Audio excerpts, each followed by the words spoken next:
Your driver is lying. The words arrived like a blade through silk.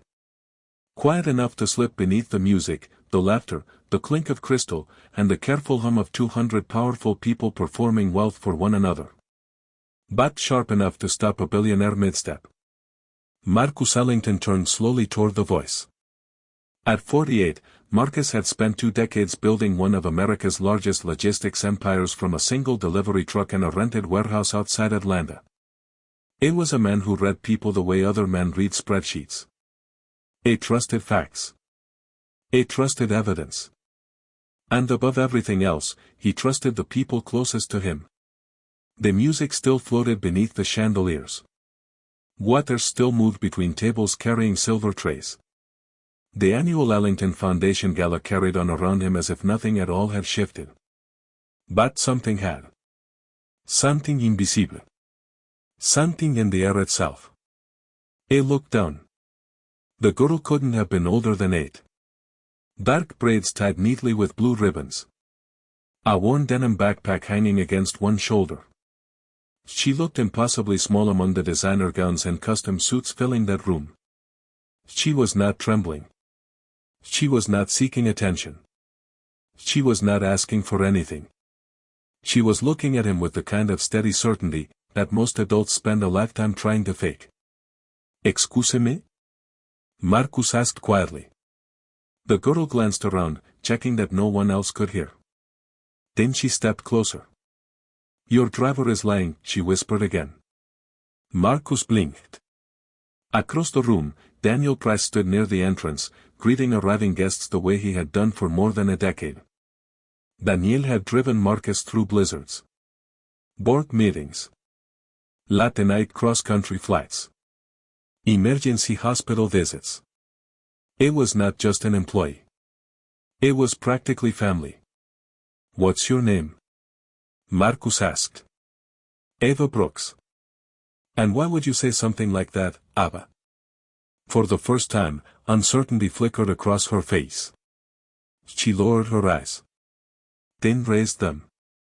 "Because I saw something." Marcus waited. "What did you see?" She swallowed. The ballroom noise seemed to dim around them, as though the room itself was leaning in. "I saw him near your car." Marcus almost smiled. "He's my driver. Is supposed to be near my car." "Not like that." Her voice stayed calm. He thought nobody was watching. A burst of laughter erupted from a nearby table. Marcus glanced toward Daniel. Professional. Relaxed. Loyal. The same man he had trusted for 12 years. But something about Ava's expression wouldn't let him go. She wasn't performing. She wasn't fishing for a reward. She wasn't even asking to be believed. She was simply telling him what she thought was true. "What exactly did you see?" he asked. Before she could answer, the ballroom doors swung open. A fresh wave of guests entered beneath the sparkling lights. Daniel turned toward them with his usual smile. Then, for the briefest second, his eyes met Ava's across the room. And the smile vanished. Marcus could not explain why that moment disturbed him. The smile had disappeared for only a heartbeat before returning, polished and natural. Yet Ava had noticed it too. He could tell by the way her small shoulders stiffened beside him. Across the ballroom, Daniel resumed greeting guests as though nothing had happened. The orchestra played softly. Crystal glasses clinked. Laughter drifted through the warm golden light. Everything looked normal. That was exactly what bothered Marcus the most. He looked down at her. "Tell me exactly what you saw." She hesitated. "I don't think he knows I was there." "Saw him doing what?" "Near your car." "You said that already." "I know." She glanced toward the entrance again. But he wasn't acting like a driver. A familiar voice interrupted before Marcus could press further. "There you are." Victoria Hale stepped toward them. Silver evening gown catching the warm light. Several guests turned to admire her as she approached. She smiled at Marcus before glancing down at Ava. "And who is this?" Her name is Eva, Marcus said. We were talking. Victoria's smile didn't waver. Well, she certainly picked a busy night to get your attention. She lightly touched his arm. The donors from Dallas have been waiting almost 15 minutes. Marcus nodded. Business responsibilities did not pause. For mysteries.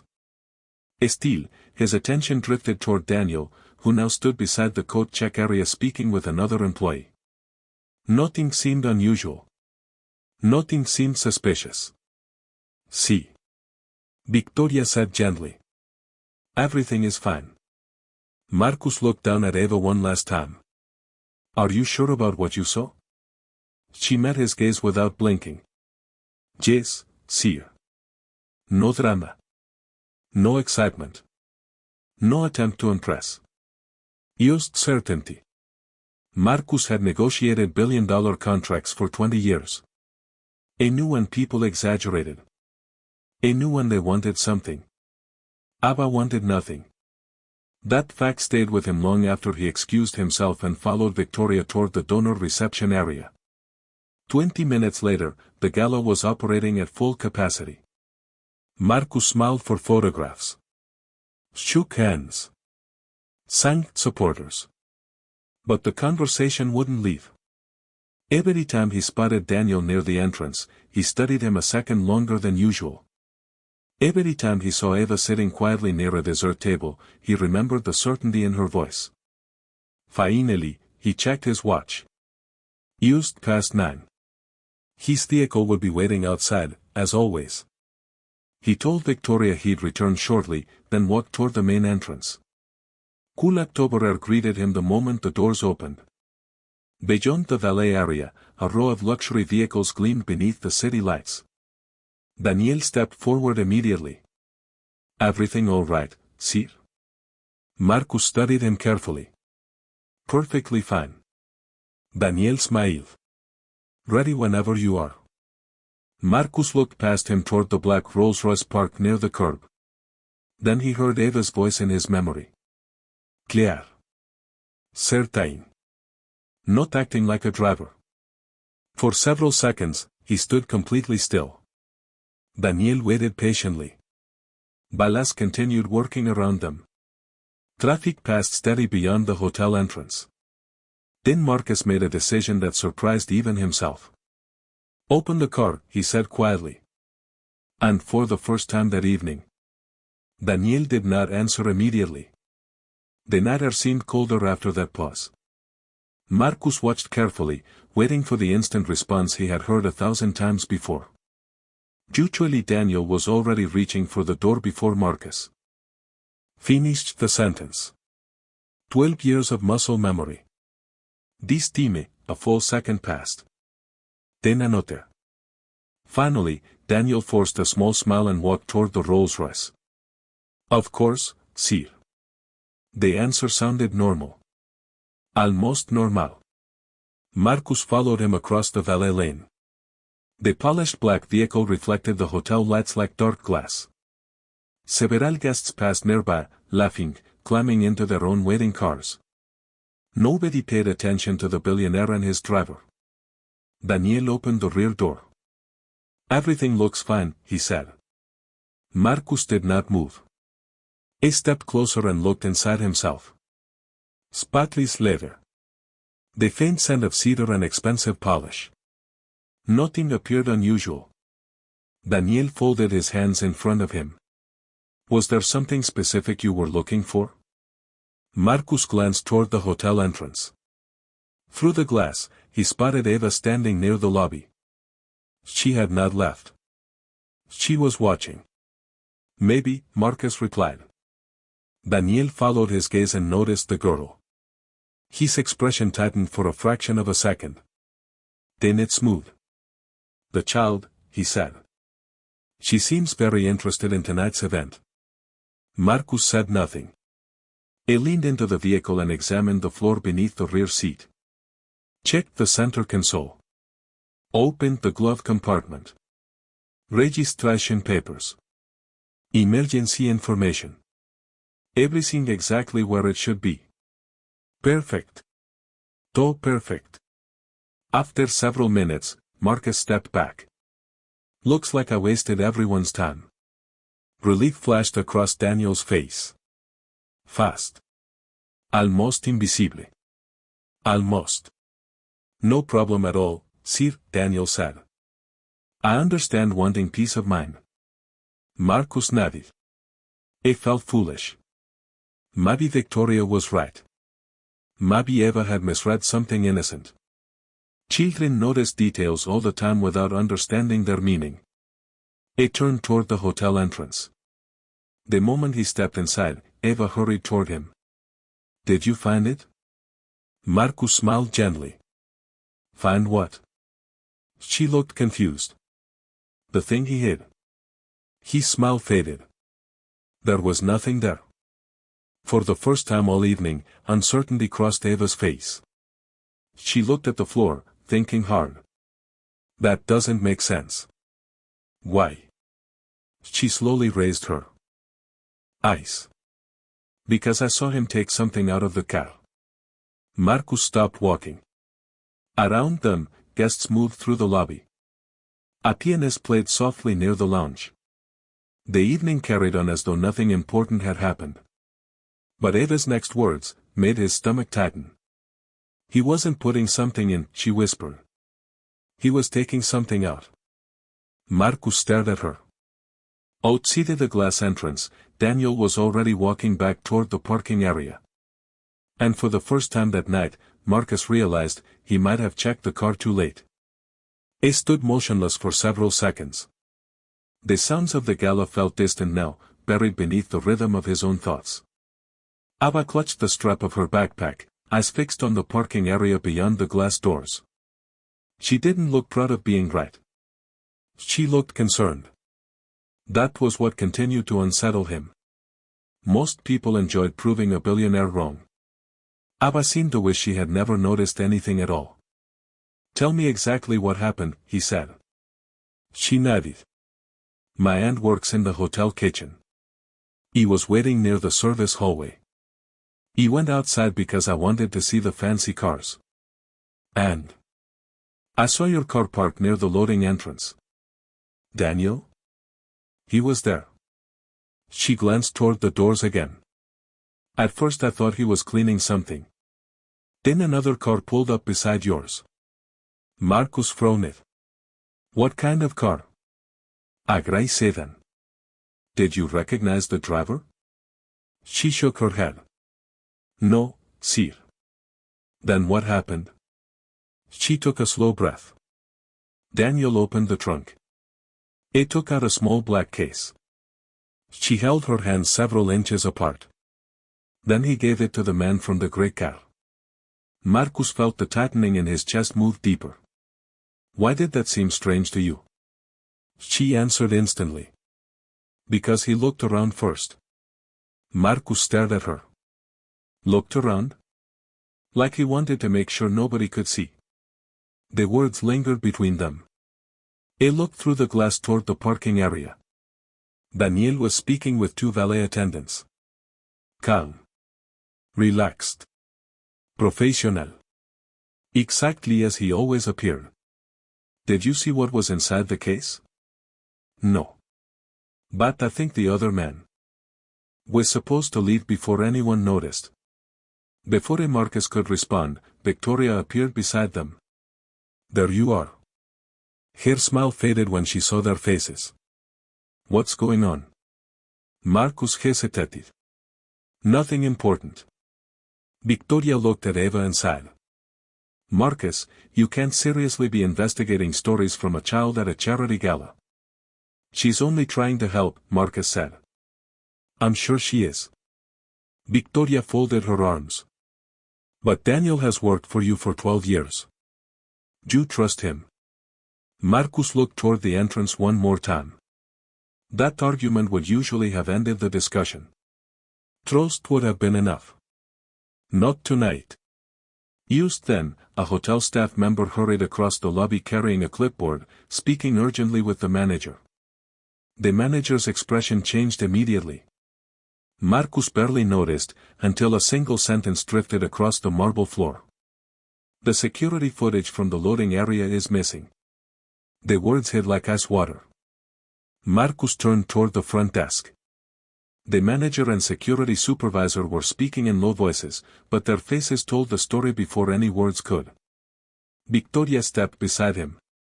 Missing footage doesn't automatically mean anything suspicious. Her answer came fast. Marcus noted that. The security supervisor approached. Mr. Ellington, I apologize for the disturbance. One of our technicians found a gap in the recordings from the loading entrance. Approximately 20 minutes are unavailable. Abba moved closer quietly. The same place where I saw the cars. Marcus looked at her. Then back at the supervisor. Equipment failure. The man hesitated. Possibly. We're still investigating. Possibly. The word never sat well with Marcus. In business, possibly meant nobody had looked hard enough. Can the footage be recovered? We don't know yet, sir. Our team is checking backup servers. Victoria exhaled audibly. Marcus, this is becoming ridiculous. A missing video file and a child's misunderstanding don't justify accusing someone loyal for over a decade. Abba lowered her eyes. Nobody is accusing anyone, Marcus said firmly. We're asking questions. Victoria said nothing further. They never looked up. What team was the video missing? The supervisor seemed surprised by the question. He checked his tablet. Approximately 7:22 through 7:41. Abba's eyes widened. That's when I saw them. Marcus felt a chill move through him despite the warmth of the lobby. The timing matched. Not approximately. Not close. Exactly. He led Eva toward a quieter corridor near the conference suites. The music faded behind them. Soft wall lights cast long reflections across the polished floor. Once they were alone, he stopped. I need you to think carefully. Every detail matters. She nodded. I know. Did you notice anything about the gray sedan? She closed her eyes. Several seconds passed. The hallway became perfectly still. Then she opened them. I remember one thing. Marcus leaned forward. The license plate was covered. He stared at her. The hallway seemed to contract around that single sentence. Covered? Not completely. There was something hanging over part of it. The security supervisor, who had followed them, exchanged a glance with Marcus. That's unusual, the man admitted. Guests have no reason to conceal a plate. Marcus turned to the supervisor. Pull footage from every other camera. East parking lot. Service road. Adjacent entrances. On it, sir. The supervisor stepped away, making calls immediately. Victoria appeared at the end of the corridor minutes later. The auction begins in 10 minutes. The donors are asking where you are. Marcus rubbed his jaw. I'll be there shortly. Victoria glanced at Eva. Still discussing this? Eva lowered her eyes politely. Marcus, Victoria said, her voice tightening just a fraction. There are hundreds of important people here tonight. You cannot disappear because of a mystery involving a parking lot. Maybe not, Marcus said. But I can't ignore it either. Victoria opened her mouth to respond. She stopped. The security supervisor had returned. His pace was faster now. His face had lost all traces of uncertainty. Mr. Ellington. Marcus immediately recognized the tone. Something had changed. What is it? The supervisor held up a tablet. We found footage from the east parking lot.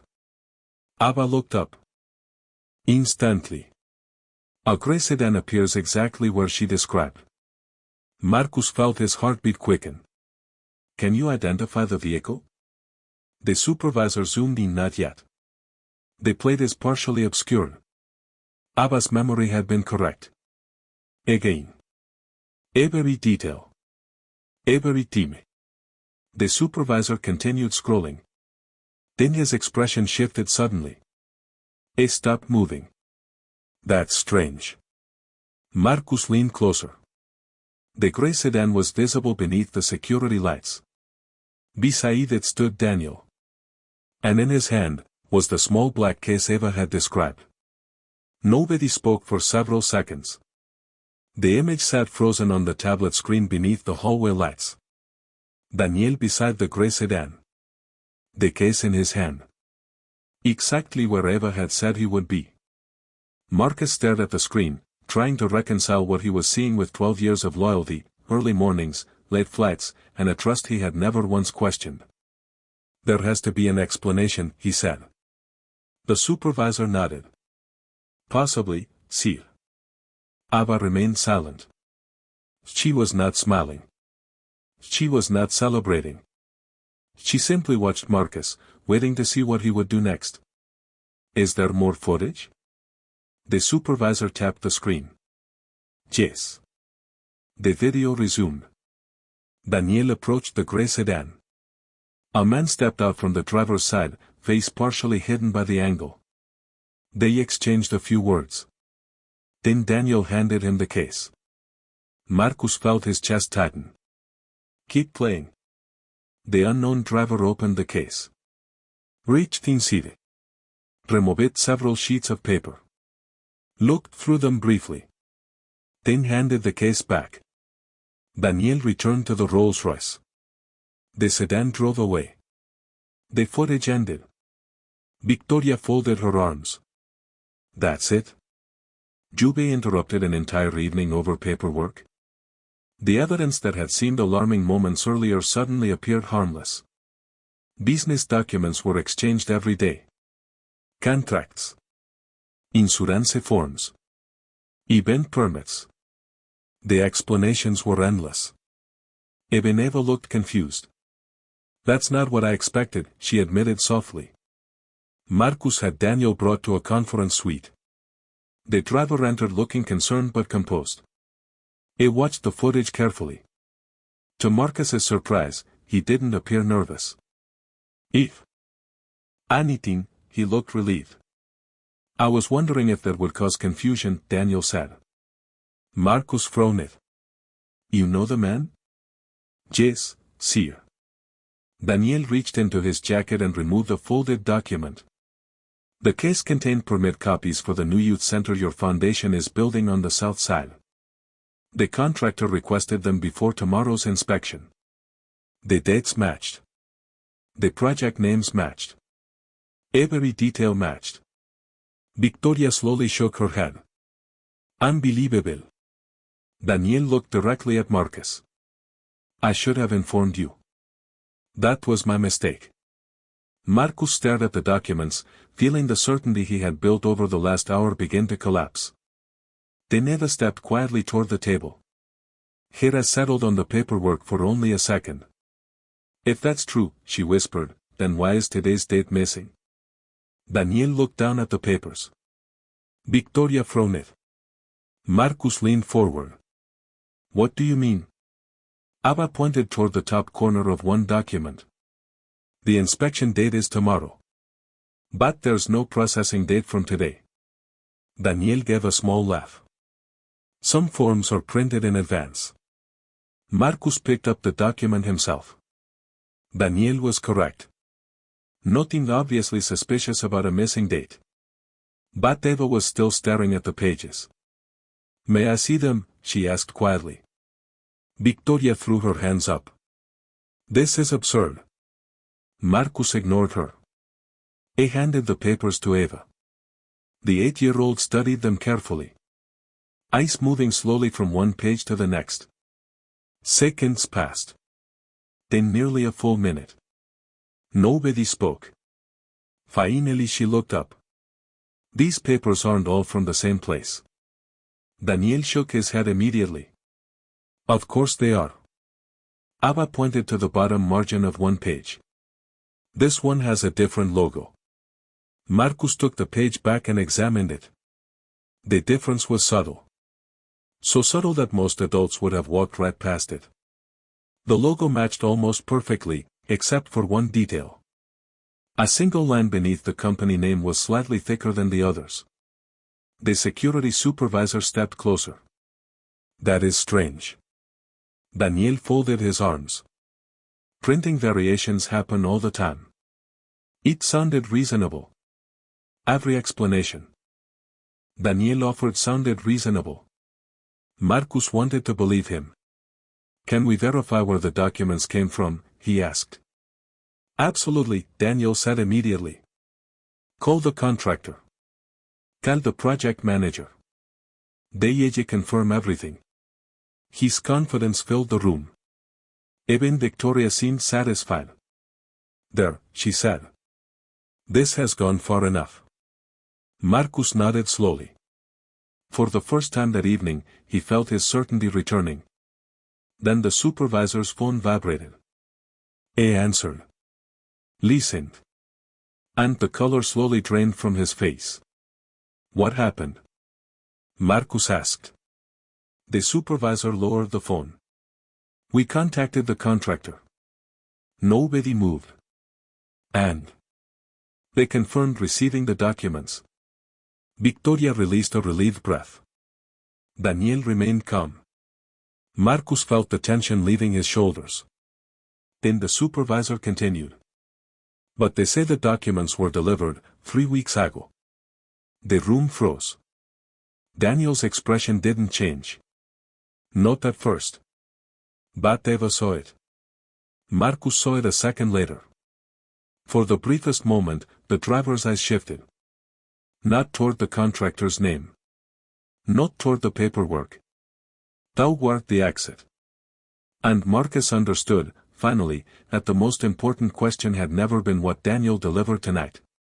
The real question was why he needed to deliver anything at all. The conference room felt smaller now. The soft hum of hotel ventilation pressed against the silence. Marcus looked at Daniel, searching for the familiar confidence that had reassured him during 1,000 difficult moments. It was still there. But now it felt different. More careful. More constructive. 3 weeks ago? Marcus asked. The supervisor nodded. That's what they confirmed. Documents already delivered and approved. Daniel adjusted his jacket. Then there's a simple explanation. The contractor requested duplicate copies for tomorrow's meeting. Victoria immediately looked relieved. Exactly. There is always an explanation. Marcus wanted to believe it. But reasonable explanations had been arriving all evening. One after another. Each answering a question, while quietly creating a new one. Ava remained silent beside the table. Her eyes drifted toward the black Cassie. Something still bothered her. What is it? Marcus asked. I don't know. Tell me anyway. She looked at the case again. When the other man opened it, he looked inside for only a second. Daniel Said. Because he already knew what was in it. Maybe, Eva said. But people usually check papers longer than that. Marcus replayed the footage in his mind. She was right.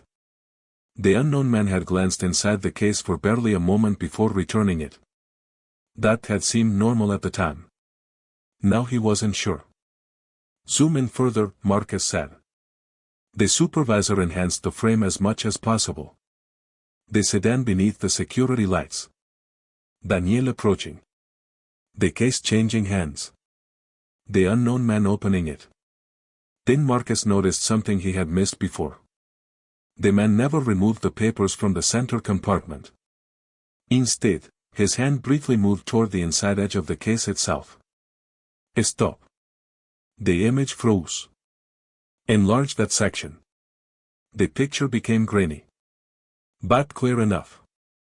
A thin object appeared attached to the interior lining. Small. Flat. Almost invisible. That wasn't paper, Eva whispered. Marcus felt a chill move through his entire body. The supervisor adjusted the image again. The object was difficult to identify, but one thing was obvious. It was separate from the documents. Separate from everything Daniel had explained. What is that? Marcus asked.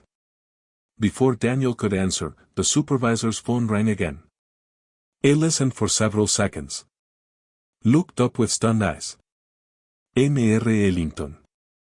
We identified the gray sedan. Who does it belong to? The supervisor swallowed. It's registered to a company that doesn't exist. The words seemed to drain the warmth from the room. A company that doesn't exist. The supervisor set his phone down slowly. We checked state records, federal filings, commercial databases. The name appears legitimate at first glance.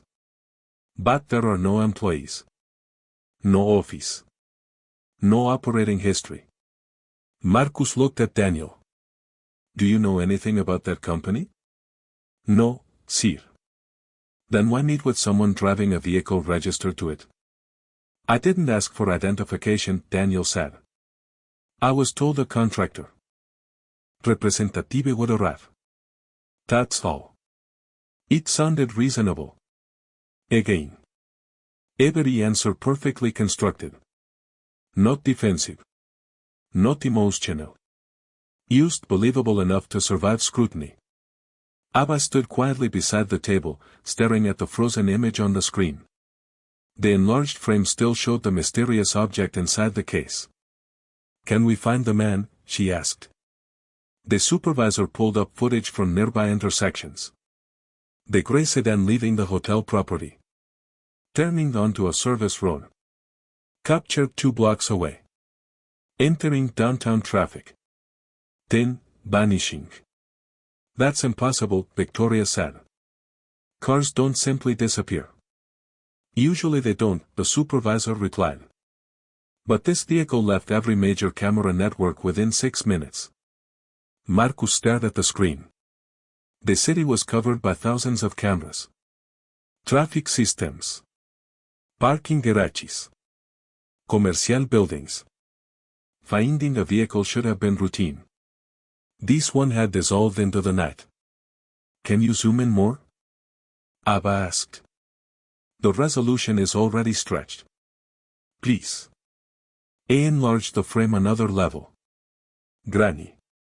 Almost unusable. But something unexpected appeared. A faint reflection on the surface of the object inside the case. Not paper. Not cardboard. Something metallic. The supervisor adjusted the contrast. A tiny serial label became visible. 3 letters. 2 numbers. Partial. Nothing more. Can we identify it? Marcus asked. Minutes passed while the technical team worked. Outside the conference room, the gala continued. Music drifted through the walls. Glasses clinked. Guests laughed. 2 worlds, separated by a single door. Then the supervisor's computer chimed. He read the message once. Twice. His face turned pale. Mr. Ellington. Marcus felt his stomach tighten. What is it? The supervisor slowly rotated the monitor. The serial format matches a corporate access device. Access to what? The supervisor swallowed hard. Based on preliminary identification, access to one of your company's restricted financial servers. The words settled over the room like a weight no one could lift. Restricted financial servers. Access limited to a handful of trusted executives and security. Administrators. Information worth billions. Contracts. Acquisitions. Expansion plans. Proprietary technology forecasts. Data capable of moving entire markets. Are you certain? Marcus asked. Not 100%. But the serial structure matches devices issued through your corporate security division. Daniel spoke. That's impossible. eBay never handled anything like that. Marcus turned. Then explain why a device connected to my company appears hidden inside a case you handed to a man driving a vehicle registered to a company that doesn't exist. for the first time all evening. Daniel did not answer immediately. The silence lasted only a few seconds. But everyone felt it. Victoria shifted uneasily.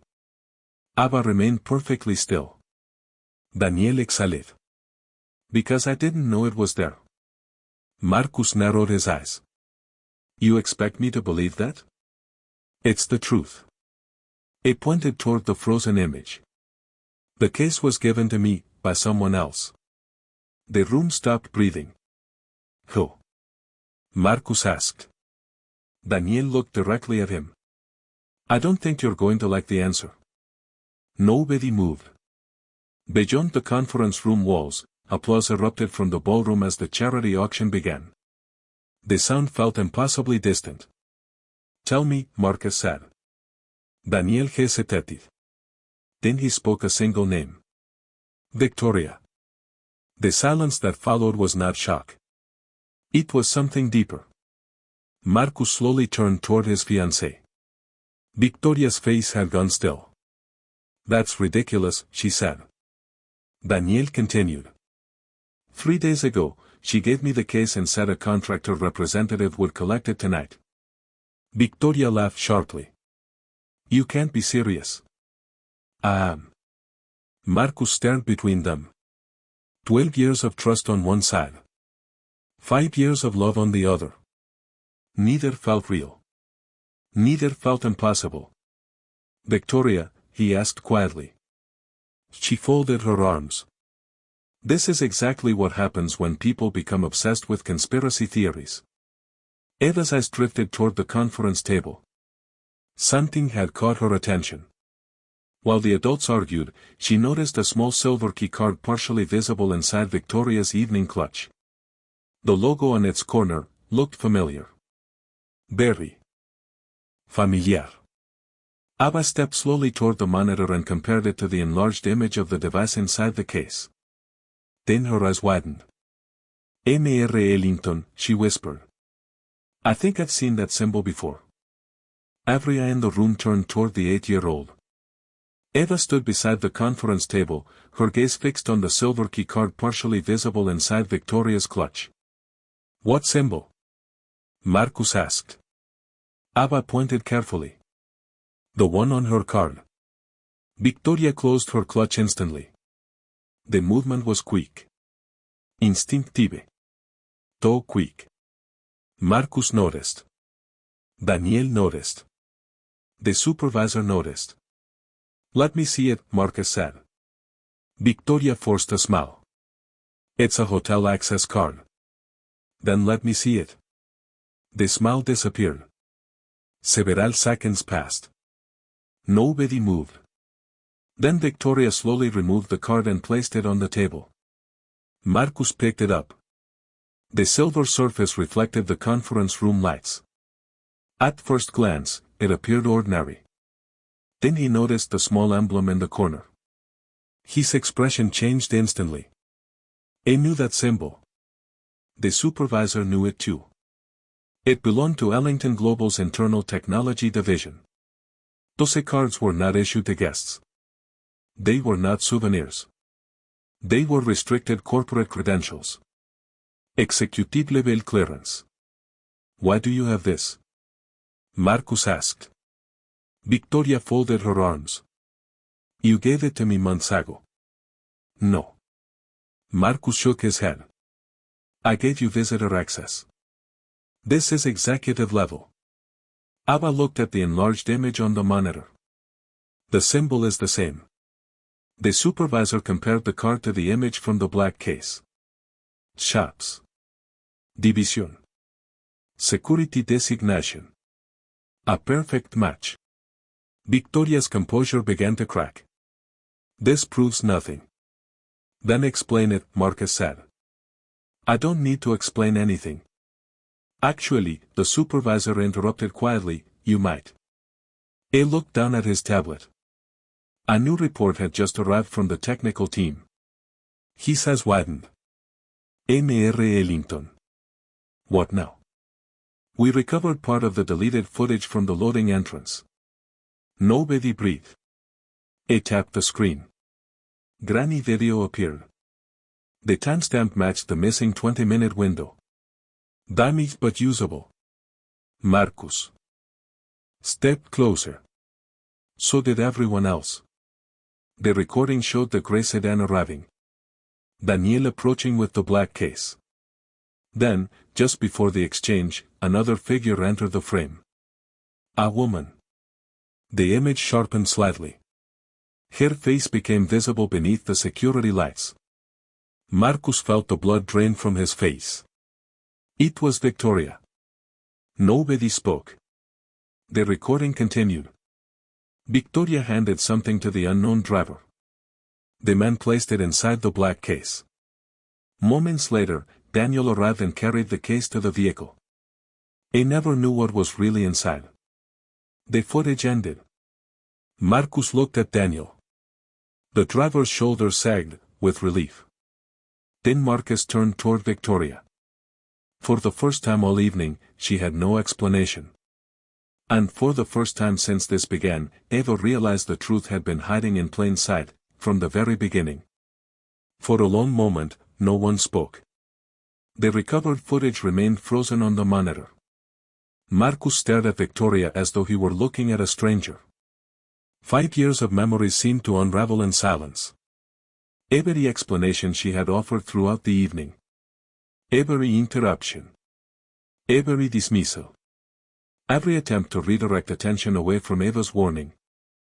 All of it, rewritten in a single frame. Victoria exhaled and lowered her eyes. "It's not what it looks like," she said softly. Marcus almost laughed. But there was no humor left in him. "Then tell me what it is." The room waited. Outside, the gala continued beneath chandeliers and golden light. Donors applauded. Guests bid on auction items. None of them knew that behind a closed conference door, a completely different story had unfolded. Victoria looked at the monitor one final time. Then her shoulders dropped. "I never wanted to hurt anyone." Marcus said nothing. The device was supposed to give investors early access to information about the merger announcement next quarter. The supervisor's eyes widened. "That information is confidential." Victoria nodded slowly. "I know." "Why?" Marcus asked. His voice was barely above a whisper. She looked away. "Because there were people willing to pay for it." Silence settled over the room. Again. Daniel closed his eyes briefly. Ava simply listened.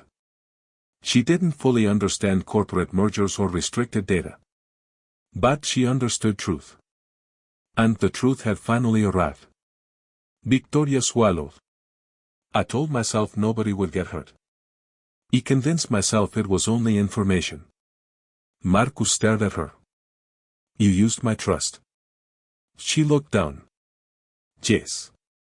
The supervisor quietly collected the executive access card from the table. Nobody resisted. The evidence spoke for itself. Arrangements were made. Authorities and corporate investigators would handle the matter properly.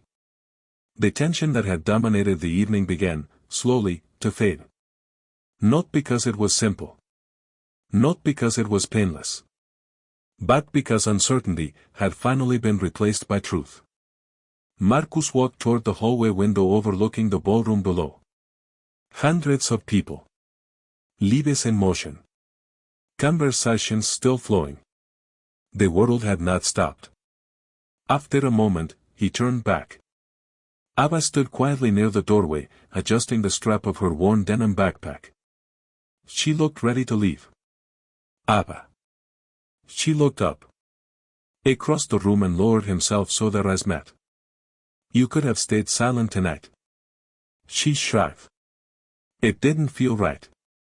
Marcus smiled for the first time in hours. Most people would have ignored what they saw. She thought about that for a moment. "My grandmother says small things become big things, when nobody pays attention." Marcus nodded slowly. Then he removed a silver foundation pin from his lapel. A symbol normally reserved for major donors and community leaders. He placed it carefully in Ava's hand. Tonight, you protected more than a company, he said. You protected the people who depend on it.